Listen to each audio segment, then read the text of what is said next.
দেশে ইন্টারনেট চালু রাখলে আন্দোলন সারা দেশে ছড়াইয়া যায়, অন্যদিকে নেট বন্ধ রাখলে প্রবাসীদের রেমিটেন্স হওয়া বন্ধ হইয়া যায়। কি একটা মহাসংকট। এতদিন চাকরিতে কোটা বেশি থাকাতে কোটাদারিরা আসলো খুশি আর শিক্ষার্থীরা বেজার। এখন কোটা সংস্কার হওয়াতে শিক্ষার্থীরা খুশি, অন্যদিকে কোটাদারিরা হইছে বেজার। এইটা তো দেখি ফলকে ফলকে সংকট।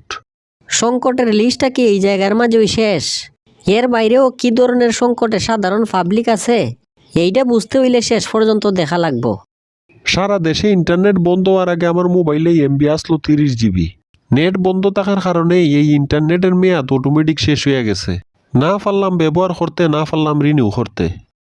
আমরা তো শুনলাম সব সিম কোম্পানির পক্ষ থেকে প্রত্যেক গ্রাহকরে 5 জিবি হইরা ইন্টারনেট 3 দিনের মেয়াদে দেওয়া হইছে। তাইলে তো সংকটের কিছুটা হইলেও সমাধান হইছে। আর এর সমাধান হইল কই?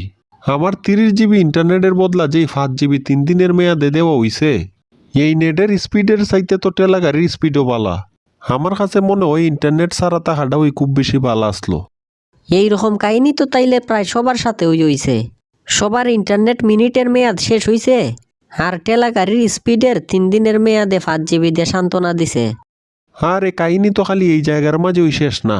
ইন্টারনেট না থাকার কারণে প্রায় 7 থেকে 8 দিন বন্ধ আসলো বিকাশ আর নগদ। ওই সময়ে মোবাইল রিচার্জ না করতে পাইরা এয়ারটেল থেকে আনলাম ইমার্জেন্সি হিসাবে 30 মিনিট। যাক, তাইলে তো বিপদের সময়গুলোতে কোম্পানিগুলো আমরা সাথে থাকছে। মানুষেরা মোবাইল রিচার্জ না করতে পারলেও এরা নিজের তরফ থেকে ইমার্জেন্সি ব্যালেন্স আর মিনিট দিয়া আমরার মোবাইল ফোনে কথা খাওয়া চালাইয়া রাখছে। আর এরা কিরকম আমরা সাথে থাকছে এই বিষয়টা তো আমি আগে ক্লিয়ার করি।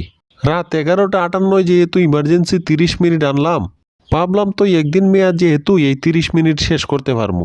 ওমা, এরপরই দেখি গইটা গেলুগা আসল ঘটনা। এই জায়গার মাঝে আবার আসল ঘটনা কোনটা? নতুন সংকট কি এই মিনিটের মধ্যেও সৃষ্টি হয়েছে নি? আসলেই তো বিষয়টা আগ্রহ নিয়ে জানার মতো।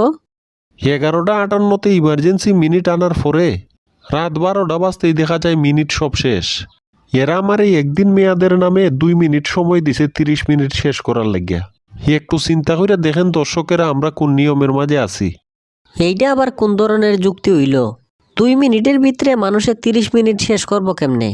ব্যবহার করার সময় যেহেতু একদিন লেখা, তাইলে তো সম্পূর্ণ মিনিটগুলা অন্তত 24 ঘন্টা থাকা উচিত আসলো।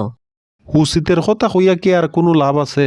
সারা দেশে নেটওয়ার্ক অফ থাকার কারণে টানা 3টা দিন বিদ্যুৎ ছাড়া সেই আদি যুগের মতো হারিকেন জ্বালাইয়া থাকছি। এই জিনিসটা সংকটের কত নাম্বারের মধ্যে পড়ে। শুনলাম যারা টাকা পয়সা রিচার্জ কইরা গ্যাসের চুলা চালায়, এরারও বুঝি 1-2 দিন গ্যাসের চুলাতে আগুন জ্বলছে না।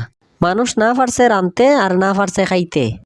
এইসব সংকটের পিছনে রাখিয়া সব সংকটের বড় সংকট হইল প্রবাসীদের সংকট। এরা না পারছে দেশে পরিবার পরিজনের সাথে কথাবার্তা হইতে, না পারছে রেমিটেন্স ফাটাইতে।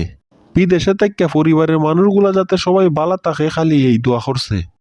এই এত সংকটের মধ্যে যে আমরা সবাই জীবিত আছি এইটাই তো অনেক। এই কারণেই সবকিছু মিলাইয়া খাওয়া লাগে। আমরার দেশে হইল ফলকে ফলকে সংকট।